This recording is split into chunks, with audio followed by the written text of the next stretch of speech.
नमस्कार, आपके साथ मैं हूं सुरभि शर्मा। दोपहर तक की बड़ी खबरों के साथ लाउड एंड क्लियर की करने जा रहे हैं शुरुआत। सबसे पहले चौंकाने वाली तस्वीरें, जहां पहला वीडियो आपके सामने उस सड़क हादसे का जहां एक संकरी सड़क पर आमने सामने की टक्कर का ये खौफनाक मंजर देखने को मिला। एक कार की स्पीड इतनी तेज थी कि सामने से आ रहे एक बड़े ट्रक से कैसे टकराई, ये देखिए खौफनाक तस्वीर। टक्कर के बाद कार के परखच्चे उड़ गए।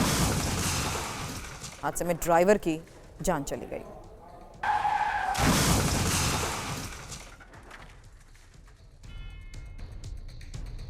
अब दूसरी तस्वीर उस सड़क हादसे की जहां पहाड़ी रास्ते पर एक एसयूवी खाई में जा गिरी।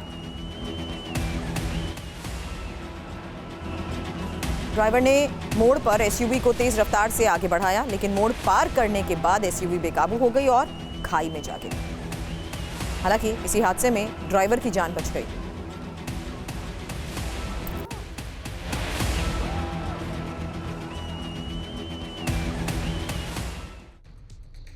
गाड़ियों के हादसे की तो तस्वीर आपने देखी, अब जरा तीसरी तस्वीर को जरा गौर से देखिएगा, क्योंकि ये ऑस्ट्रेलिया से तस्वीर सामने आई जहां एक प्लेन हादसे का शिकार हुआ और समंदर में समा गया।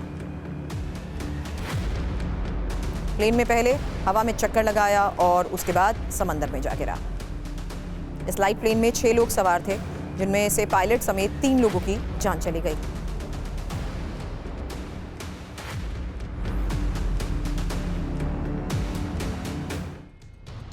चौथी तस्वीर फायरवर्क की, चीन से आई ये तस्वीर। कुछ लोग हाथों में आतिशबाजी लेकर कलाबाजी करते नजर आए। सोशल मीडिया पर वायरल ये तस्वीर, ये वीडियो, जिसमें नजर आ रहा है चिंगारियों के बीच करतब दिखाते हुए लोग। वीडियो को अब तक लाखों लाइक्स मिल चुके हैं।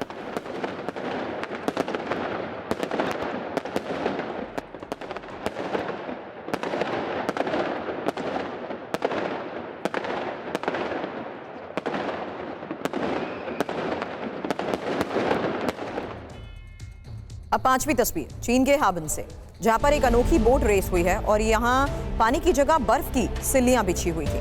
नाव को बर्फ की सिल्लियों पर दौड़ाया गया। नाव रेस का रोमांच वैसा ही था जैसे समंदर में होने वाली रेस का होता है, और इसे देखने के लिए भी हजारों लोग यहां मौजूद थे। हाबन में हर साल आइस फेस्टिवल का आयोजन होता है और बर्फ से कलाकृतियां भी बनाई जाती हैं।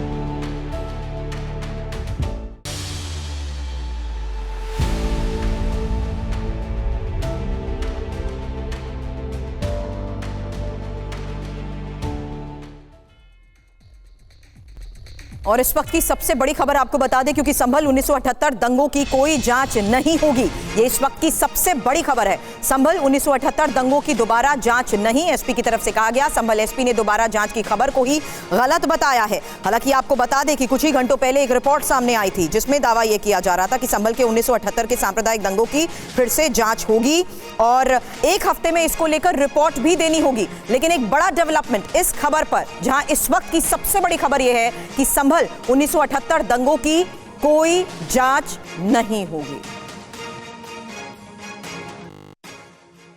ये एक भ्रामक सूचना सोशल मीडिया पे और कई अन्य जगहों पे फैलाई जा रही है कि 1978 में जो सांप्रदायिक दंगे जनपद संभल में, उस जमाने में जनपद मुरादाबाद जो था, संभल कस्बे में हुए थे, उसके बारे में दोबारा जांच कराई जा रही है। इस तरीके का कोई वाकया नहीं है। माननीय एमएलसी श्री चंद्र शर्मा द्वारा एक 17 तारीख को पत्र दिया गया था। रूल नंबर 115 जो है, उसके माध्यम से शासन द्वारा एक आख्या मांगी गई है, जिसमें 1978 में दंगों के संबंध में जो भी सूचना है वो उनको प्रदान की जाए।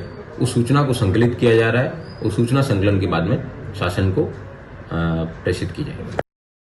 पर क्या है, हमारे सहयोगी जितेंद्र हमें ज्वाइन कर चुके हैं। जितेंद्र, सवाल इसलिए क्योंकि आंकड़ों के साथ तथ्यों की जांच को लेकर कुछ ही घंटे पहले खबर आई थी कि एक हफ्ते में इसकी रिपोर्ट भी सौंपनी होगी। इस वक्त खबर और क्या है? बिल्कुल, देखिए, अब खुद जो संभल प्रशासन है उसने एक बात साफ कर दी है कि 1978 के दंगों की जांच को लेकर जो खबर फैलाई जा रही थी वो दरअसल एक भ्रामक जानकारी थी। इस तरीके का कोई भी इंसिडेंट नहीं हुआ, यानी कि कोई भी जांच दोबारा से 1978 दंगों की संभल में जो हुए थे उनकी नहीं की जाएगी। दरअसल श्री चंद्र जो एमएलसी हैं उनकी तरफ से एक जानकारी मांगी गई थी इन दंगों को लेकर, तो लिहाजा सिर्फ नियम 115 के तहत वो जानकारी प्रशासन के द्वारा उनको अवेलेबल करानी थी, लेकिन दंगों की जांच दोबारा से होगी, ये जो जानकारी है सरासर गलत है। और इसी पर अपना स्पष्टीकरण खुद जो एसपी संभल है के बिश्नोई उन्होंने दिया है। जी शुक्रिया पूरी जानकारी के लिए। आगे भी इस बारे में आपसे अपडेट लेंगे। और अब एक और बड़ी खबर का रुख कर रहे हैं, क्योंकि अमेरिका की कैलिफोर्निया में फैली आग को नरक की आग कहा जा रहा है। वो इसलिए क्योंकि इस आग ने हजारों एकड़ जमीन में फैलते हुए जंगल को भी लील लिया है। 1000 से ज्यादा घरों को तबाह कर दिया है। 70,000 से ज्यादा लोगों को घरों से बेघर होने पर मजबूर कर दिया है। 57 अरब डॉलर से ज्यादा का नुकसान इसी आग से हुआ है। लॉस एंजल्स के इतिहास में सबसे विनाशकारी आग लॉस एंजल्स के पैसिफिक पैलिसेड्स इलाके में फैली बेकाबू आग इतनी भीषण है कि इसे बुझाने के सारे इंतजाम फेल होते नजर आ रहे हैं। लोगों को अपने घरों को छोड़कर सुरक्षित ठिकानों पर जाने के लिए मजबूर होना पड़ रहा है। हालांकि खराब हालात को ही देखते हुए कैलिफोर्निया के गवर्नर गाविन न्यूसम ने आपातकाल इमरजेंसी की भी घोषणा कर दी है। तो लॉस एंजलिस की आग से 5 लोगों की मौत को लेकर भी इस बीच एक खबर है। 1000 से ज्यादा घर जलकर खाक हो चुके हैं। तेज हवाओं ने आग को तेजी से फैलाया और 70,000 से ज्यादा लोगों को घर भी छोड़ना पड़ा। आपको बता दें 4 लाख से ज्यादा घरों में बिजली तक नहीं है। लॉस एंजलिस काउंटी के 4 इलाकों में आग का कहर देखने को मिला है। अलग अलग इलाकों के बारे में भी आपको इन्फॉर्मेशन दे दें। साथ ही तस्वीरें लगातार सामने आ रही हैं पैलिसेड्स के साथ साथ ईडनहर्स्ट और वुडले से, जहां पर ये वो इलाके हैं जहां आग धीरे धीरे बेकाबू तो हुई, लेकिन अब इतना विकराल रूप ले चुकी है कि 160 किलोमीटर प्रति घंटे की रफ्तार से चल रही हवाएं और इन्हीं हवाओं की वजह से आग का बढ़ता दायरा। एक आलीशान बंगले में लगी आग की ये तस्वीर आप देख रहे हैं। फायर ब्रिगेड की गाड़ियों के पहुंचने से पहले ही आग ने सब कुछ खाक कर दिया। एक और तस्वीर में उड़ते हुए शोले आपको नजर आएंगे। ये देखिए तस्वीर पहले के जरा।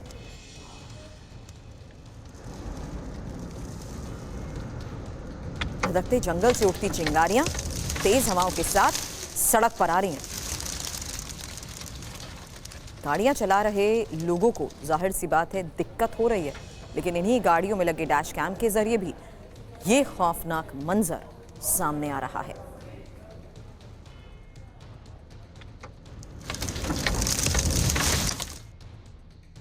अब कैलिफोर्निया के जंगलों से फैली आग किस तरीके से रिहायशी इलाकों को अपनी चपेट में ले रही है, ये देखिए तस्वीर। 70,000 लोगों को मकान खाली करने के आदेश दिए गए हैं। करीब 28,000 घरों को नुकसान पहुंचा। आग की लपटों से 1000 से ज्यादा घर जलकर खाक हो चुके हैं। जंगलों में लगी आग की ही वजह से हालात बिगड़ रहे हैं।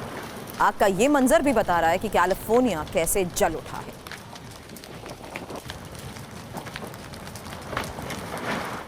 अभी तक बाहर की तस्वीर आपने देखी है, अब एक घर के अंदर का खौफनाक मंजर देखिए।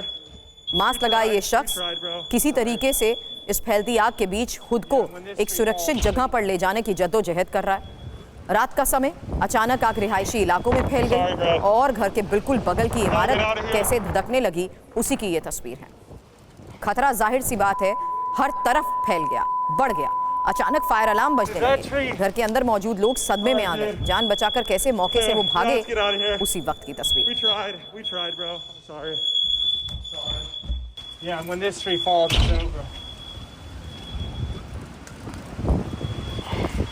Sorry, bro. Now get out of here. आग से सबसे ज्यादा नुकसान पैसिफिक पैलिसेड्स में भी हुआ है। आपको बता दें 1 मिनट में 5 फुटबॉल मैदान के बराबर जितनी जगह को जलाकर राख कर दिया। लॉस एंजलिस एडमिनिस्ट्रेशन ने भी पूरे काउंटी में इमरजेंसी घोषित कर रखी है। अमेरिका का ये सबसे ज्यादा आबादी वाला वो काउंटी है जहां पर इस वक्त आग ही आग नजर आ रही है। यहाँ पर 1 करोड़ लोग रहते हैं। जंगल में फैल रही आग की वजह से ही लोगों को सुरक्षित जगहों पर जाने को कहा गया है।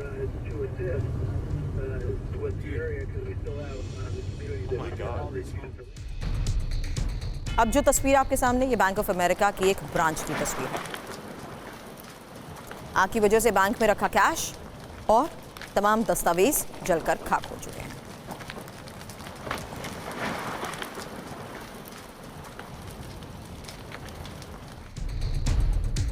अब न्यू रूनियन कैनियन इलाका, यहाँ की करीब 10 एकड़ जंगल की आग की ये तस्वीरें सामने आई हैं। इलाके में कई हॉलीवुड हस्तियों के भी बंगले हैं, जिनमें मार्क हैमिल के साथ साथ मैरी मूर और जेम्स वुड्स के बंगले भी बताए जा रहे हैं। आग से इन हॉलीवुड स्टार्स के घरों को भी खतरा पहुंचा है।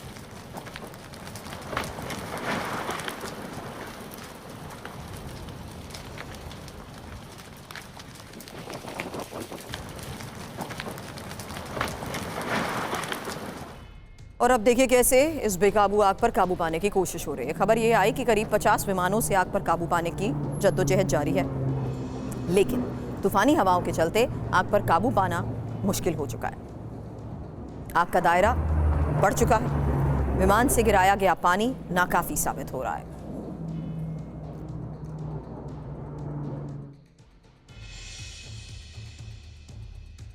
लॉस एंजलिस में ही हर तरह अग्नि तांडव नजर आ रहा है। लोग अपने घरों को छोड़ने पर मजबूर हो चुके हैं। घरों में लगी आग पर काबू पाने की जद्दोजहद कर रहे हैं। सबसे ज्यादा दिक्कत बुजुर्गों को भी हो रही है।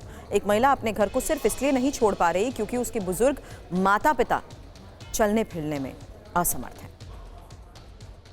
और आपको बता दें, इसी आग के बहाने अब ट्रंप ने बाइडेन पर भी निशाना साधा है। कहा है कि फायर हाइड्रेंट में पानी नहीं है, बाइडेन मेरे लिए ये छोड़कर जा रहे हैं।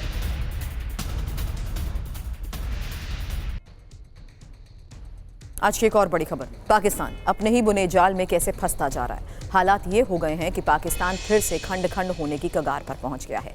पाकिस्तान के 2 प्रांत में ऐसी बगावत की तस्वीरें सामने आई हैं कि माना यही जा रहा है कि 2 प्रांत बहुत जल्द पाकिस्तान से अलग हो सकते हैं। तो बड़ी खबर है बलूचिस्तान खैबर पख्तूनवा में फैले उस गदर की, जहां पर आपको बता दें गिलगित बल्तिस्तान में भी अशांति है, लोग सड़क पर हैं। वहीं पाकिस्तान को तालिबान से लगातार चुनौती भी मिल रही है।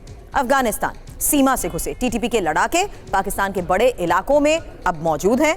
कई चौकियों पर टीटीपी का कब्जा हो चुका है और ठीक ऐसा ही कब्जा अब बलूचिस्तान के इलाकों में भी हो रहा है। बलूचिस्तान लिबरेशन आर्मी पाकिस्तान को चुनौती दे रही है।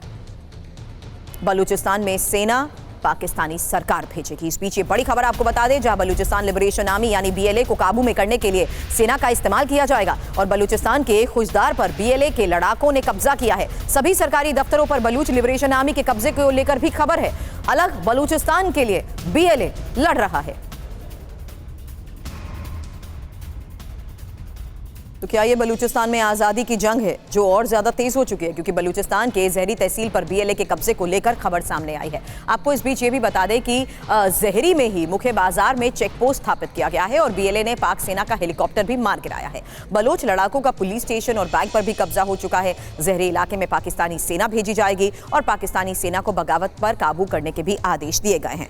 पहले भी बीएलए के खिलाफ अभियान पाक सेना छेड़ चुकी है, लेकिन बलूचिस्तान में आज़ादी की इस अलग को लेकर एक इन्फॉर्मेशन आपके सामने रखते हैं, क्योंकि जब से शहबाज शरीफ सत्ता में आए हैं तब से बलूचिस्तान में विद्रोह बढ़ गया है और बलूचिस्तान लिबरेशन आर्मी के लड़ाके चीन के प्रोजेक्ट को टारगेट कर रहे हैं। सरकारी इमारतों को कैसे टारगेट कर रहे हैं, इस बारे में भी खबर है। बलूचिस्तान के अशांत होने की वजह आखिर है क्या, पहले ये जानिए। तो बलूचिस्तान में आज़ादी की इस अलग को लेकर बड़ी खबर यह है कि पाकिस्तान के सबसे बड़े प्रांत में अशांति है। प्रांत की लगातार किस तरीके से अनदेखी हुई, सरकार में प्रतिनिधित्व नहीं है, लोगों में भीषण असंतोष है, बलूच लिबरेशन आर्मी विरोध कर रही है, अलग देश की मांग मुखर हो चुकी है और तालिबानी गुटों का समर्थन जिस तरीके से हासिल है, आज की ये तस्वीरें सामने आ रही हैं जो बड़ा संकेत दे रही हैं कि किस तरीके से फिर टुकड़े टुकड़े होगा पाकिस्तान।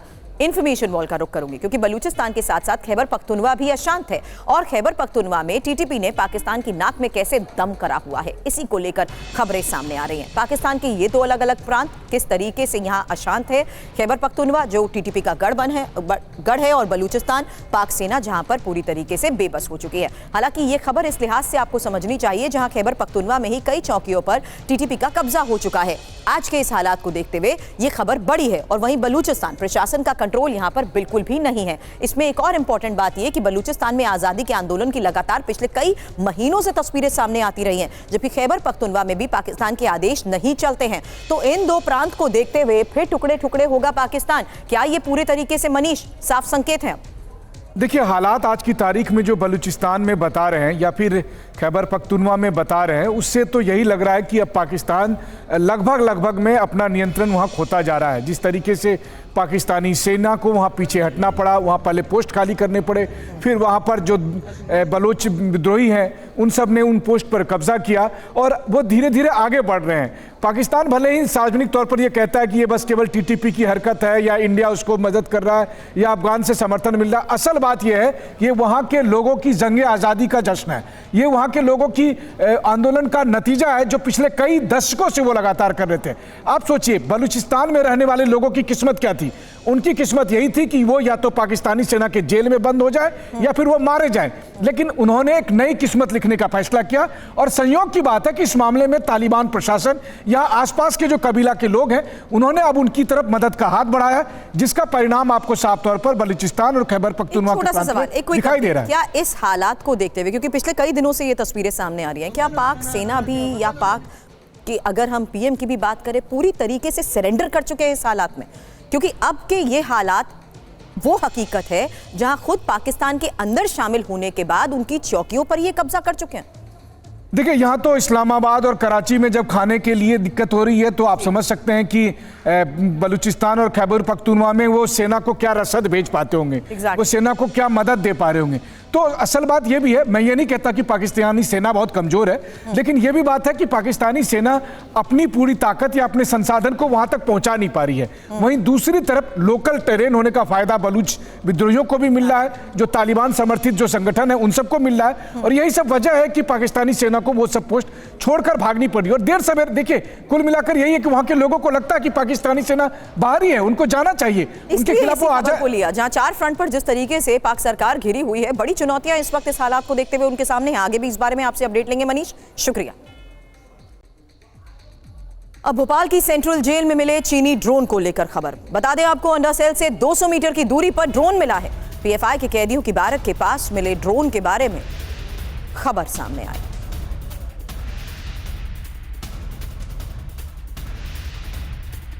तो भोपाल जेल में ड्रोन मिलने के बाद किस तरीके से पूरे मामले की जांच हो रही है, इस बारे में अपडेट आपको देंगे। लेकिन उससे पहले ये तस्वीर देखिए जहां भोपाल की सेंट्रल जेल में ये चीनी ड्रोन मिला है, और खबर ये कि अंडा सेल से 200 मीटर की दूरी पर ये ड्रोन मिला। इसमें इंपॉर्टेंट ये है कि पीएफआई के कैदियों की बैरक के पास ये ड्रोन मिला है।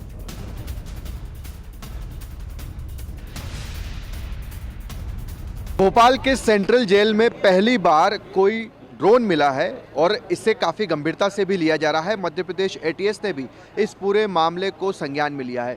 तस्वीरें आपको भोपाल के सेंट्रल जेल की दिखा रहे हैं। काफ़ी कड़ी सुरक्षा यहाँ पर रहती है और सबसे बड़ी बात कि 70 से ज़्यादा आतंकी इस जेल में बंद है, जिसमें सिमी के 21 आतंकी हैं, एचयूटी यानी कि हिजबुल तहरीर के, जेएमबी के, आईएसआईएस के 4 आतंकी कैद हैं। और ऐसे में अगर ड्रोन से इस जेल की निगरानी की जा रही है तो ये अपने आप में बड़ा सवाल है। हालांकि अभी तक ये तय नहीं हो पाया है या ये नहीं पता चल पाया कि ये ड्रोन किसका था।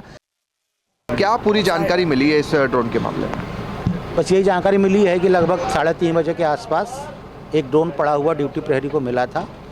ड्रोन की जानकारी मिलने के बाद उसे ड्रोन को देखा गया, जिसमें 2 कैमरे दिखाई दे रहे हैं, और उसके अंदर के फंक्शन क्या हैं ये तो अभी हमें टेक्निकल नहीं है, इसलिए कह नहीं सकते हैं। ड्रोन मिलने के बाद हमारे विभाग के वरिष्ठ अधिकारियों को सूचना दी गई और थाना गांधीनगर को सूचना दी गई थी। वहाँ के अधिकारी आए थे, उन्हें वो ड्रोन सुपुर्द कर दिया गया है। उनके द्वारा वो तकनीकी शाखा में उनको भेजा गया परीक्षण के लिए। परीक्षण के बाद ही पता लग पाएगा कि ड्रोन भेजने का क्या उद्देश्य था। किसी व्यक्ति ने वहाँ की ऊपरी जानकारी इकट्ठी करने के लिए भेजा है या फिर आईटी पार्क लगा है, वहाँ के लोग रील बनाते हैं इसलिए वो आके गिर गया है। सर, इस जेल से जेल ब्रेक हो जैसी घटना हो चुकी है, 8 सिमी के आतंकी भाग चुके हैं, लिहाजा इस मामले को हल्के में नहीं लिया जा सकता, काफ़ी गंभीर मामला है। तो किस तरह की इंक्वायरी अब आगे आप लोग कर रहे हैं? अभी तक क्या हम उस शख्स तक पहुंच पाए हैं जिसने इस तरह का ड्रोन उड़ाया था? नहीं, अभी तो ये नहीं पता लग रहा है, जानकारी तो नहीं मिल पा रही है कि ड्रोन यहाँ पर कैसे आया है।